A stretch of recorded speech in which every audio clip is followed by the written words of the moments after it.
Phalam Township ta junta lanmi gi maikai da sauna maithiba nangkre. Chin State ki Phalam Township ta Chin National Army CNA amadi Chin Revolutionary Joint Force ki apun mukhutpuna junta gi kalam amade attack tawbuda junta gi maikai da major ama yauna mioi 53 sikre.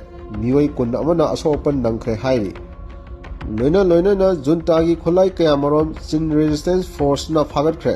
Masigi manungda Kapa yariba nongmai kuntra homdoi M79 grenade 48 amadi 5000 round gi ammunition su yauri.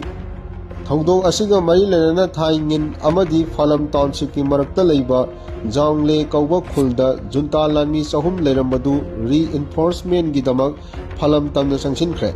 Hojik phawbigi oina Chin State ki Township mapal leibigi manungda Chin Resistance Force ki makhutta Township tare chatkre. Makhoigi full control da laikre.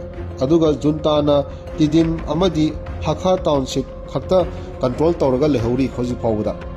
Thangdo asida Chin Resistance Force ki maikai da aso open amadi asina thokpagi official oiba pawdi hoji phawbi oina laite.